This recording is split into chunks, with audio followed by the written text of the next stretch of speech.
num texto que é muito, muito caro para mim. É um texto que com frequência eu retorno e eu até estimulo você a cultivar alguns textos, sabe? Alguns textos chaves na sua Bíblia, para os quais você pode retornar e meditar neles mais um pouco. Talvez meditar até mesmo em algo que você já retirou daquele texto, voltar para ele, pensar um pouco mais a respeito dele, principalmente quando são verdades tão necessárias para o nosso dia a dia, verdades tão necessárias para os momentos em que nós estamos vivendo. E existem alguns textos como esses que eles precisam estar impressos no nosso coração.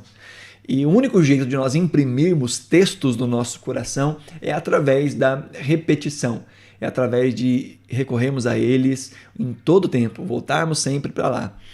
Nós temos meditado isso ao longo dos nossos últimos encontros, tanto os presenciais quanto os encontros online, dessa ideia de que nós precisamos desenvolver o hábito da meditação na palavra do Senhor. Como vimos algumas semanas atrás no Salmo 1, de meditarmos na palavra do Senhor de dia e de noite. O bem-aventurado é esse, como nós vimos no último texto da nossa meditação de quinta-feira.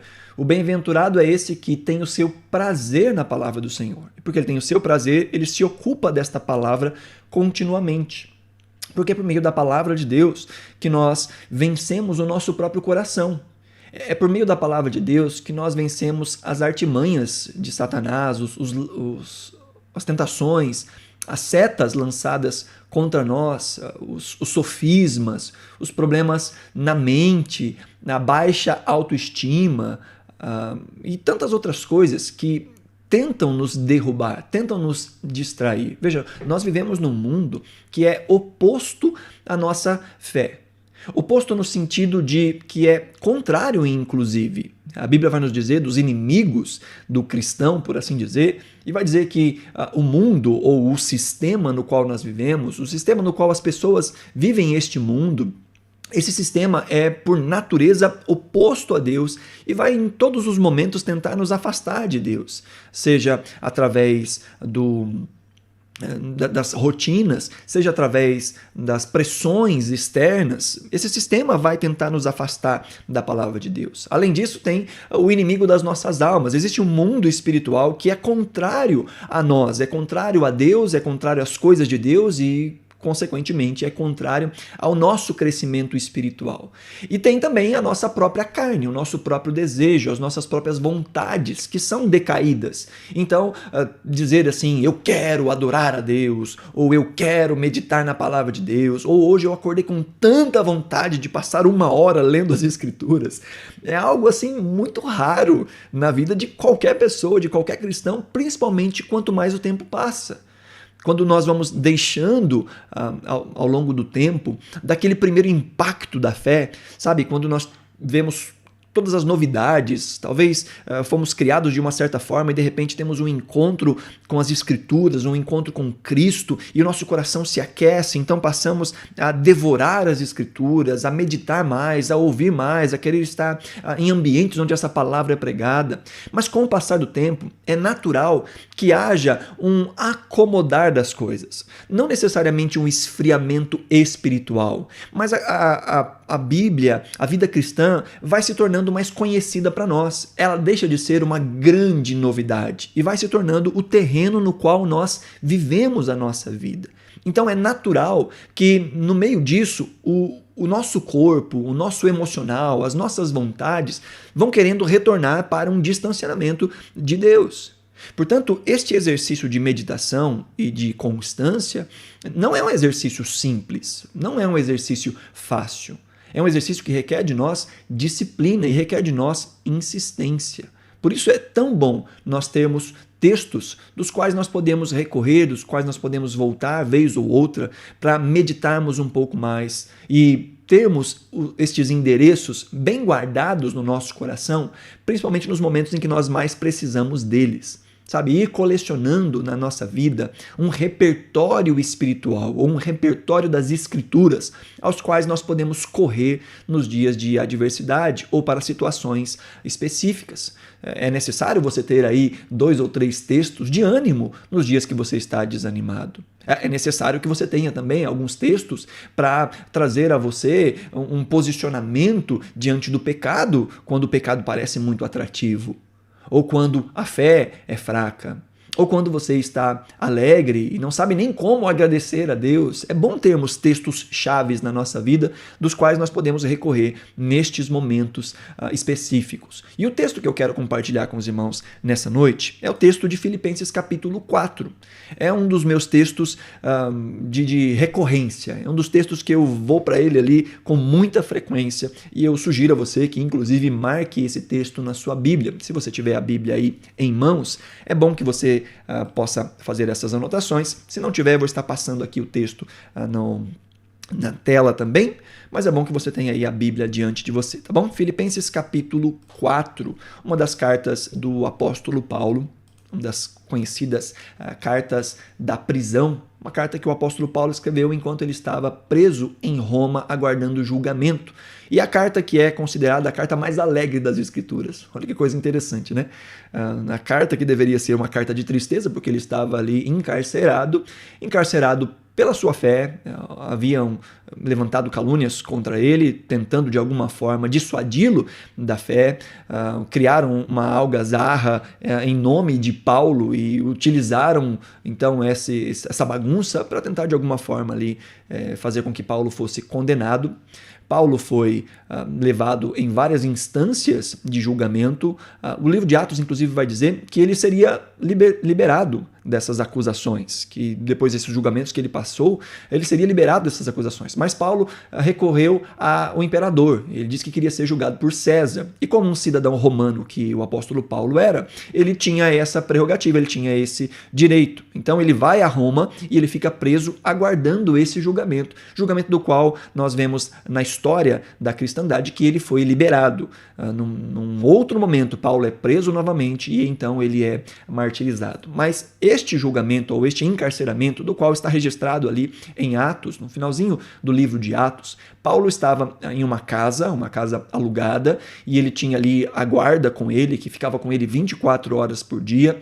A tradição vai dizer que ele tinha acorrentado a si mesmo pelo menos 2 guardas todos os dias, 24 horas, então essa guarda ia mudando. E Paulo utilizou tudo isso como um instrumento de pregação do evangelho. A carta aos Filipenses, inclusive, ele termina falando que aquelas pessoas que faziam parte da casa de César ou do palácio de César mandavam saudações aos irmãos ali na cidade de Filipos.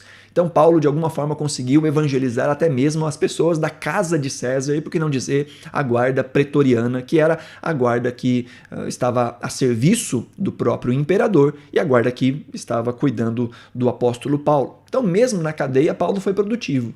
Mesmo enquanto as coisas eram contrárias àquilo que nós, no senso comum, diríamos a nós, um momento de tamanha dificuldade, estar preso por um crime que não se cometeu, aguardando o destino da sua vida, que poderia terminar, inclusive, em morte, da mão de outras pessoas, por algo que não se fez. Isso, com certeza, traria muito desânimo para nós. E Paulo começa a sua carta aos Filipenses dizendo: irmãos, eu sei que tudo que está me acontecendo, ao contrário, tem trazido glória ao nome do Senhor. Alguém que conseguiu, como diz o velho ditado, né, dos limões fazer uma limonada. E eu diria que no caso do apóstolo Paulo, uma limonada suíça, né, uma limonada assim ainda gourmetizada. Tamanha a graça que Deus derramou sobre a vida dele nesse tempo de dificuldade.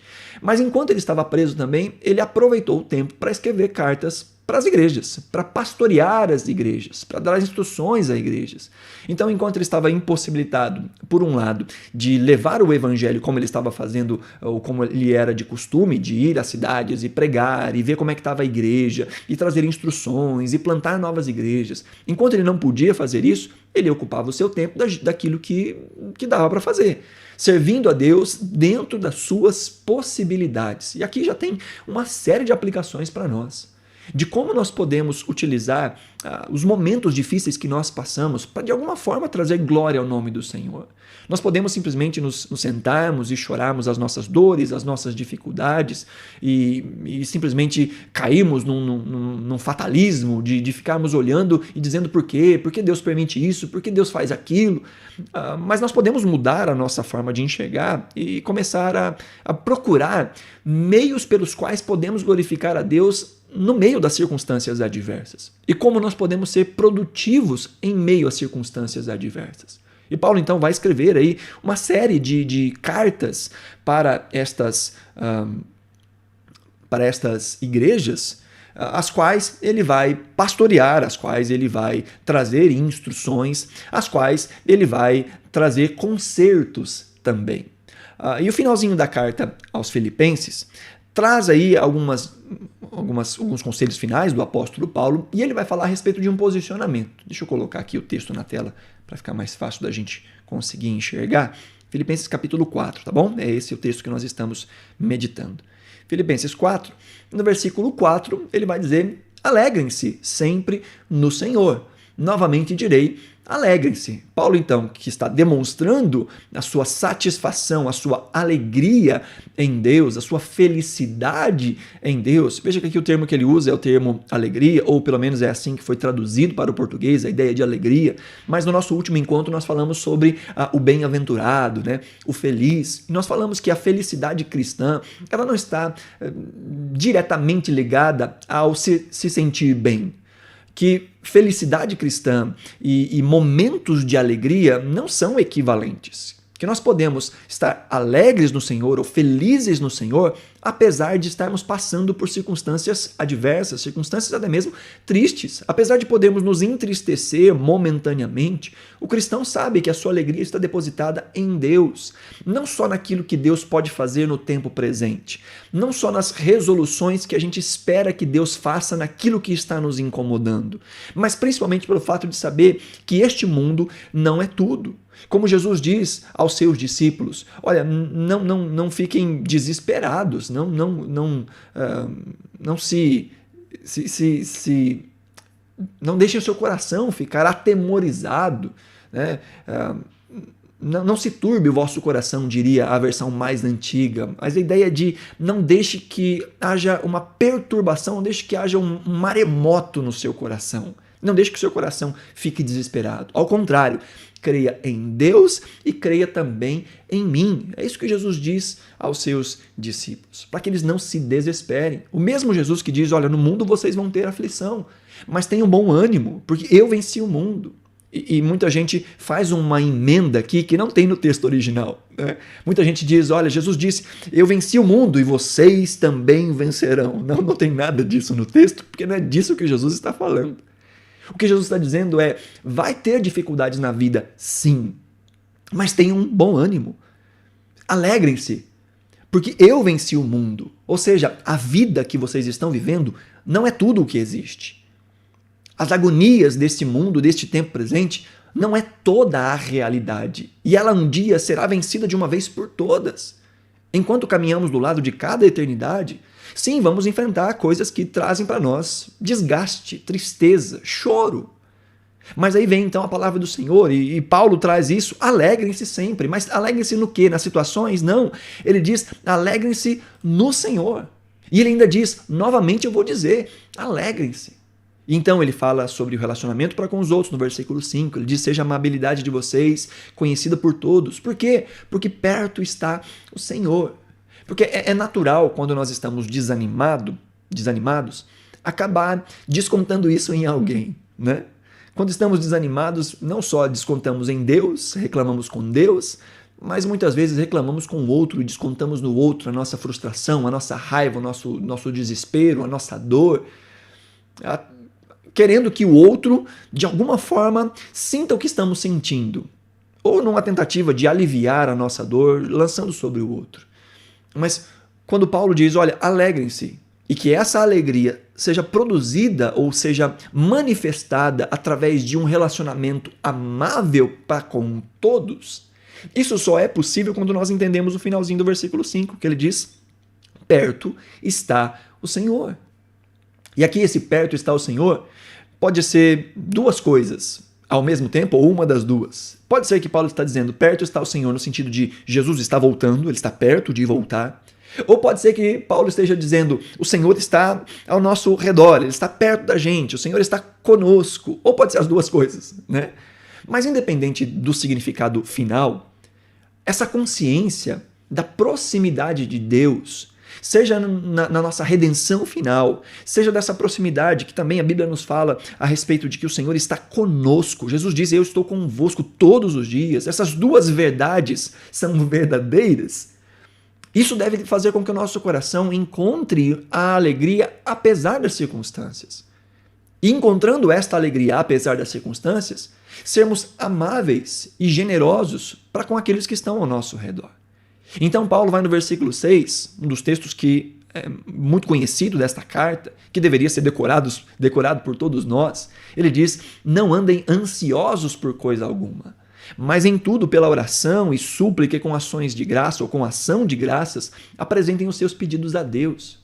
Ele diz então que o antídoto para a ansiedade desmedida, porque existe um certo nível de ansiedade que é natural, aquela expectativa, seja uma ansiedade boa ou ruim, a expectativa de que nós temos de que algo vai acontecer. Nós não podemos, queridos, impedir que ansiedades venham tentar se instalar no nosso coração. Nós podemos impedir que elas se instalem no nosso coração. Nós não podemos impedir que situações ao nosso redor provoquem momentos de ansiedade sobre nós. Mas nós podemos impedir que isso se torne um padrão de vida. Podemos impedir que isso seja a estrutura pela qual nós vivemos. E é disso que Paulo está dizendo. Não andar ansioso. Não é ter uma ansiedade momentânea por causa de, ser acometido por uma fatalidade, ser acometido por uma coisa que nós não estávamos esperando. E de repente o nosso coração se vê ansioso e tal. Aí é o momento em que nós começamos a lutar conosco mesmo, com o nosso próprio coração, para vencer a ansiedade. Então o que Paulo está dizendo é, não cultive uma vida contínua de ansiedade, não ande, não viva, não respire ansiedade. Não deixe que a ansiedade tome corpo dentro de você. É claro que aqui eu preciso abrir uma ressalva, que existem alguns tipos de ansiedades que não são necessariamente simplesmente coisas pontuais e momentâneas ou simplesmente coisas que estão ligadas às circunstâncias. Existem alguns tipos de ansiedades que são distúrbios na saúde do indivíduo. E é necessário, em alguns momentos, sim, procurar um psicólogo e conversar a respeito disso. Às vezes a questão é uma questão de algo estar desregulado no corpo, no organismo, alguma substância que não está funcionando bem. E uma pequena reposição hormonal ou alguma coisa pode trazer um posicionamento melhor para que o indivíduo lide com situações que podem estar desencadeando picos de estresse ou picos de ansiedade. Então, é necessário tomar cuidado com isso. É necessário tomar cuidado com essas ansiedades prolongadas. Talvez você esteja vivendo tempos de ansiedade, de depressão, de estresse, e tem orado, e tem buscado, e tem feito um tanto de coisas e não vê as coisas funcionando. Eu aconselho você a procurar alguém, a conversar com alguém, a conversar com o seu líder espiritual, o seu pastor, você que é da nossa comunidade, a conversar comigo. E por que não ser encaminhado também a um psicólogo cristão de preferência, porque pode ser um distúrbio de alguma coisa que precisa ser regulada aí no organismo, na questão fisiológica. Gente, é uma coisa importante que nós precisamos nos lembrar. Nós somos corpo e parte não corpórea, por assim dizer. Somos materiais e imateriais ao mesmo tempo. Os tricotomistas vão dizer que nós somos corpo, alma e espírito. E os dicotomistas vão dizer que nós somos corpo e espírito e alma, que são a mesma coisa. Mas independente da abordagem teológica, uma verdade, nós somos corpo e nós somos algo que não é corpo. E quando essas coisas não estão funcionando, ou uma ou outra, uma afeta a outra. Quando o nosso corpo não funciona bem, as coisas imateriais, o nosso emocional, a nossa vida espiritual também não vai bem. E o contrário também é verdadeiro. Quando o nosso espírito não está legal, quando as nossas emoções não estão legais, isso reflete no nosso corpo. Então, quando nós olhamos para as Escrituras e vemos o trabalho de Deus e vemos o cuidado de Deus para com o ser humano, é um cuidado integral. É uma boa administração do corpo, da alimentação, de uma vida mais saudável, também de um bom cuidado para com a vida intelectual, do conhecimento, um bom cuidado para com a vida emocional e, por que não, também com a vida espiritual, que é o foco maior de toda a Escritura. Todas essas coisas fazem o ser humano. O ser humano é um ser integral. Então, às vezes, o problema não é simplesmente espiritual. Às vezes, são hábitos de vida, é uma alimentação errada, é falta de exercício, são coisas que estão desreguladas no organismo que refletem em questões emocionais e atrapalham a nossa vida espiritual. Então, são todas as coisas que estão juntas e a gente precisa entender isso. E Paulo fala, olha, não cultive um tipo de vida que seja ansiosa. E ele diz mais, não existe nada nesse mundo que justifique uma vida ansiosa. Ele diz, não andem ansiosos por coisa alguma.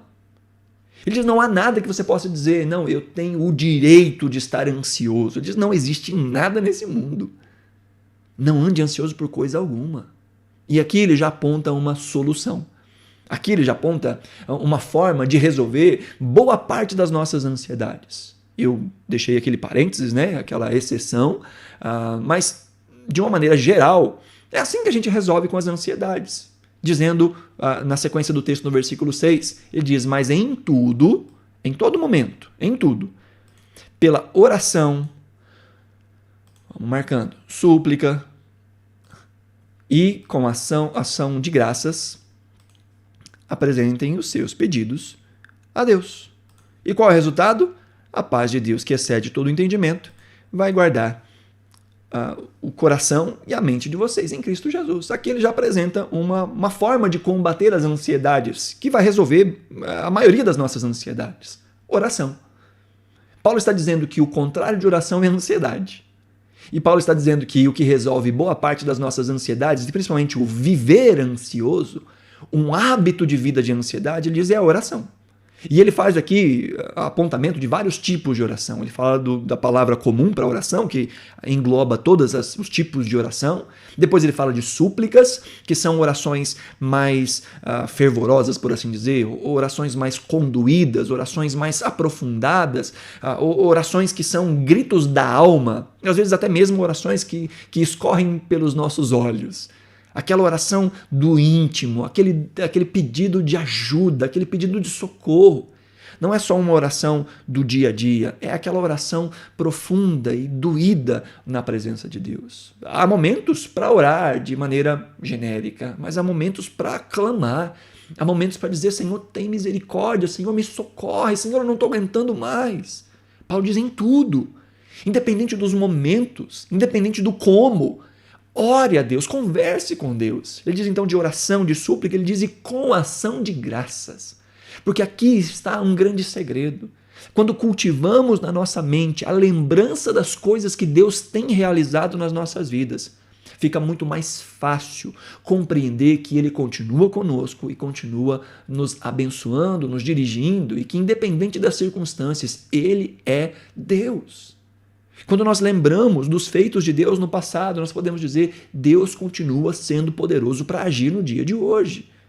Quando olhamos para trás e pensamos em momentos em que fizemos algum tipo de oração e Deus não respondeu do jeito que a gente queria, mas a resposta dele foi ainda melhor do que a nossa, que a gente diz, ainda bem que Deus não respondeu aquela oração, nós podemos dizer, Senhor, eu não sei o que o Senhor vai fazer aqui, mas eu sei que o Senhor cuida de mim, porque o Senhor já tem cuidado de mim. A gratidão por situações pelas quais Deus nos deu a graça de passarmos. A gratidão pela obra redentora de Cristo Jesus na cruz do Calvário. Todos esses motivos de gratidão vão disciplinando o nosso coração e vão trazendo a nossa mente para o lugar, fazendo com que a ansiedade vá ficando cada vez mais distante. Ele diz, apresentem os seus pedidos diante de Deus. Apresente sim aquilo que você deseja, aquilo que você quer. Apresente sim diante de Deus. Ele pode fazer alguma coisa. Mais do que ficar murmurando e reclamando com pessoas que não podem resolver a sua situação, apresente os seus pedidos a Deus. E deixa eu abrir um outro parênteses aqui. No final desse período de oração em que você apresenta os seus pedidos a Deus, nunca saia de um momento de oração sem dizer, Senhor, seja feita a tua vontade. Porque a Bíblia diz de maneira clara que nós não sabemos orar como convém. Deus permite que a gente ore mesmo sem saber orar como convém. Mas a melhor forma de orar é dizer: Senhor, faça-se a tua vontade. Porque nós não sabemos das coisas. Nós não sabemos do futuro, nós não temos todas as informações e nós não sabemos o que é que Deus pode fazer com as nossas situações. Então, por mais que possamos apresentar os nossos pedidos, as nossas súplicas, orações, sempre com ação de graças a Deus, nós precisamos nos lembrar de que Ele é bom e a vontade dele é boa, é perfeita e é agradável, mesmo que a gente não a entenda no tempo que nós estamos vivendo.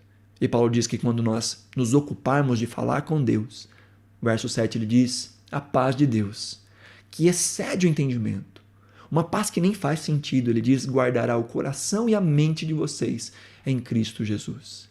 Coração como sendo o todo do ser humano, a consciência, a mente, as vontades.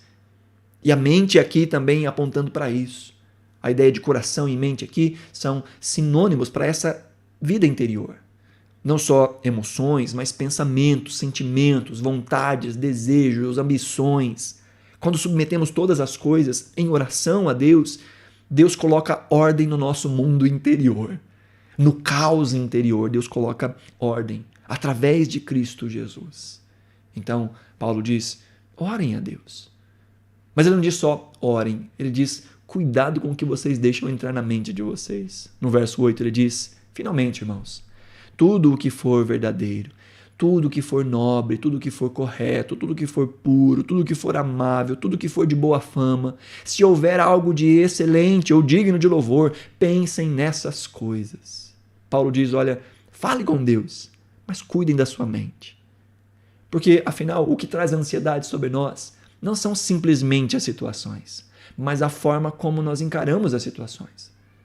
Nós não temos o controle sobre as coisas, muitas vezes, sobre as coisas que acontecem conosco. É claro que existe sim uma parcela de responsabilidade nossa, de coisas que acontecem conosco, que são responsabilidade nossa, que foi falta de discernimento, que foi falta de temor a Deus, que foi falta de dar ouvidos a conselhos, coisas que nós permitimos que entrem na nossa vida e que fazem uma bagunça na nossa vida.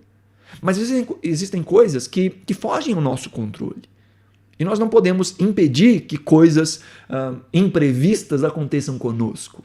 Nós podemos minimizar, mas nós não podemos impedir. Agora, a grande questão não é o que acontece conosco, mas como nós reagimos àquilo que acontece conosco. Que tipo de coisa é que nós deixamos fermentar na nossa mente? Quais os tipos de conselhos que nós ouvimos? Ele diz: olha, não deixe que a sua mente fique fermentando algo, fique mastigando algo que não seja verdadeiro, que não seja nobre, que não seja correto, que não seja puro.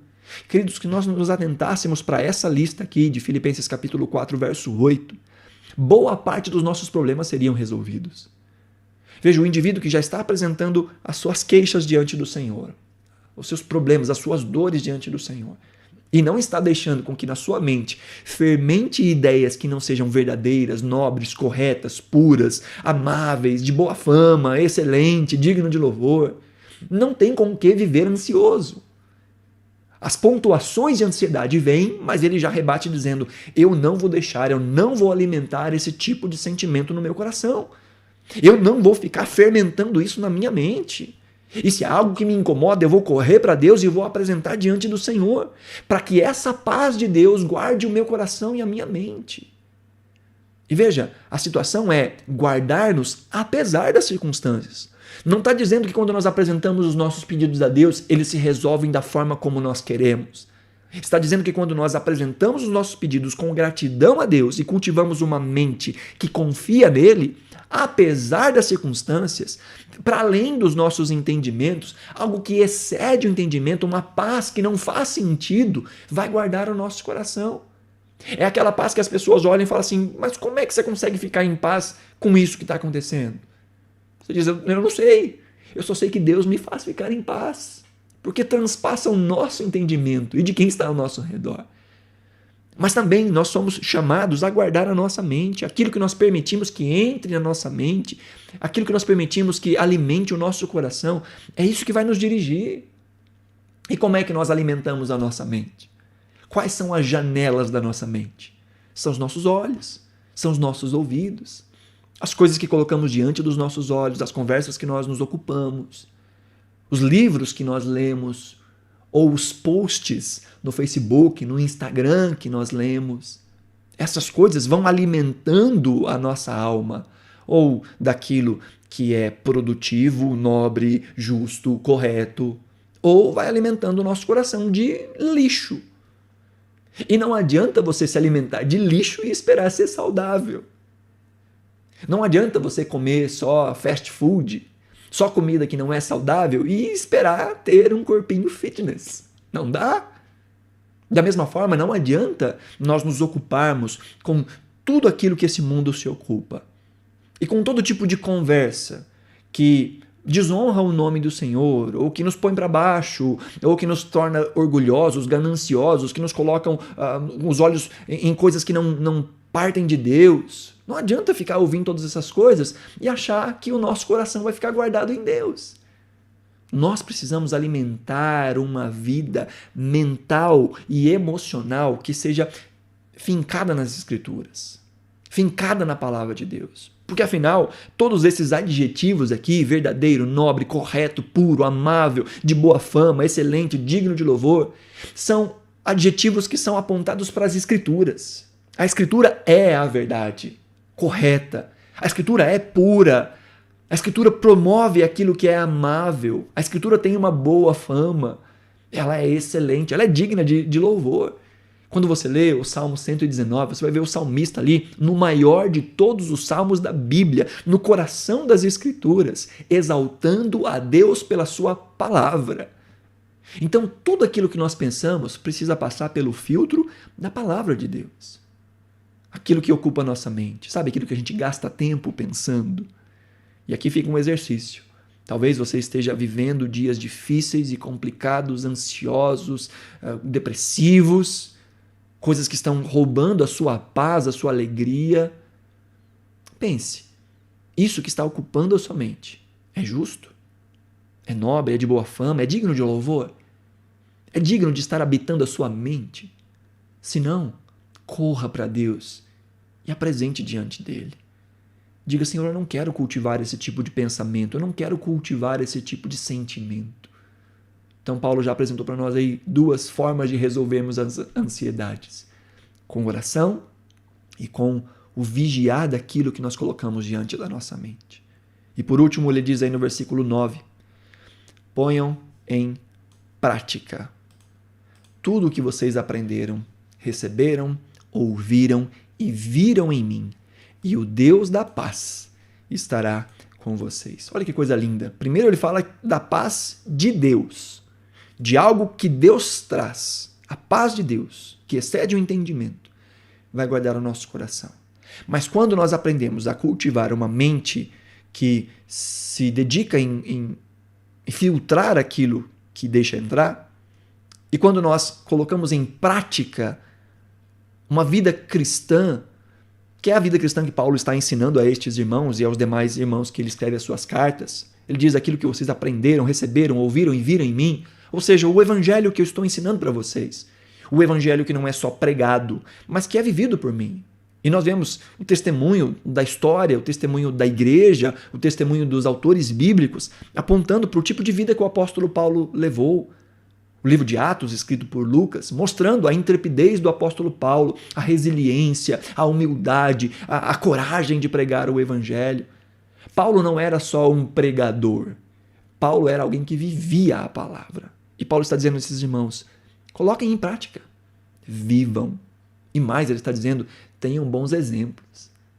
Ele não só está dizendo, coloquem em prática, mas coloquem em prática aquilo que vocês viram em mim. Paulo está dizendo que existem pessoas que nos inspiram na caminhada. E que é bom termos pessoas que nos inspirem na caminhada. Pessoas para as quais nós podemos olhar e dizer, eu queria saber tanto a Bíblia quanto aquele indivíduo. Eu queria ensinar tanto a Bíblia como aquela pessoa. Não com um sentimento de inveja, mas como algo a se buscar. É dizer, bom, se aquela pessoa pode desenvolver uma vida assim, por que eu não posso? Eu olho para o casamento de alguém e digo, aquele casamento é um casamento abençoado e eu queria que o meu casamento fosse daquele jeito. Se ele consegue, por que eu não consigo? Então eu vou tentar copiar, eu vou tentar ouvir, eu vou tentar aprender, eu vou pedir conselhos. Paulo está dizendo, coloquem em prática. Porque de nada adianta nós aprendermos muito da parte de Deus se nós não colocarmos em prática aquilo que nós estamos aprendendo. E ele diz então que quando nós vivermos essa vida que nós estamos aprendendo, quando nós colocarmos em prática o evangelho que nós estamos recebendo, seja de maneira, enquanto nós ouvimos uma pregação, seja aquilo que nós vemos na vida de alguém, esse evangelho prático que dá para ser vivido, diz quando nós colocarmos em prática para nós também, aí o Deus da paz vai estar com a gente. Não é só algo que Deus envia, mas é o próprio Deus que disse que estaria conosco todos os momentos. Porque aquele que nasceu de novo vive em novidade de vida. Conversão não é só a adesão a um sistema religioso. Conversão é uma entrega a Cristo para viver a vida como Cristo nos ensina a viver. E quando colocamos em prática o que recebemos, e o próprio apóstolo Paulo vai dizer que aquilo que ele ensinou não foi de sabedoria humana, mas ele recebeu do próprio Cristo. Paulo está fazendo aquilo que os apóstolos estavam fazendo, ensinando aquilo que é o evangelho. Jesus diz, vão por todas as nações, ensinando, batizando em nome do Pai, do Filho e do Espírito Santo e ensinando-os a guardar tudo o que eu vos tenho mandado. Paulo é esse que está cumprindo, ele está ensinando e colocando em prática. E ele chama aos seus discípulos ali, ele chama a estes leitores, coloquem em prática. Aquilo que vocês aprenderam, coloquem em prática. Aquilo que vocês viram na minha vida, que não foi só discurso, mas foi a atitude, coloquem em prática. E principalmente agora, nesse momento em que ele está preso, está dizendo, eu estou feliz, eu estou contente, eu estou experimentando uma paz que excede o entendimento no meio das minhas cadeias, porque eu estou vendo a glória de Deus sendo manifesta através de mim no meio dessas prisões. Então, copiem o meu exemplo. Alguém que poderia estar sentado murmurando, eu estou aqui, gente, sendo produtivo para vocês. É isso que Paulo está dizendo. Eu poderia simplesmente lamentar e dizer, Senhor, como é que o Senhor faz um negócio desse comigo? Eu estou sendo tão fiel, como é que o Senhor permite que eu esteja encarcerado numa cela como essa? Nós poderíamos simplesmente sentar e chorar as nossas infelicidades, mas nós podemos copiar o exemplo de Paulo e copiar aquilo que nós estamos aprendendo agora, ouvindo agora, recebendo agora, a viver uma vida que busca desculpas para glorificar a Deus, que busca motivos em meio às dificuldades que passamos para exaltar o nome daquele que continua conosco. Se nós queremos vencer as ansiedades, precisamos aprender a falar mais com Deus. Precisamos aprender a vigiar mais aquilo que colocamos diante dos nossos olhos e diante dos nossos ouvidos. E precisamos aprender a colocar em prática o evangelho que nós recebemos. A termos bons referenciais que nos ajudem nessa caminhada, que consigam traduzir nas suas vidas o que é o evangelho que nós estamos aprendendo. E isso só é possível se nós estamos ao redor de pessoas que amam a Deus. Se estamos em uma comunidade local, em uma congregação local, em que somos abençoados não só por pregações, por louvores, pela escola das crianças, mas que somos abençoados com os testemunhos que acontecem ao nosso redor. E quando nós entendemos que a nossa própria vida pode e deve ser um instrumento de encorajamento para outras pessoas. Quando vivemos uma vida cristã valiosa, real, nós estamos ensinando também. Estamos trazendo essa paz que excede o entendimento para pessoas que talvez estejam vivendo tempos de ansiedade.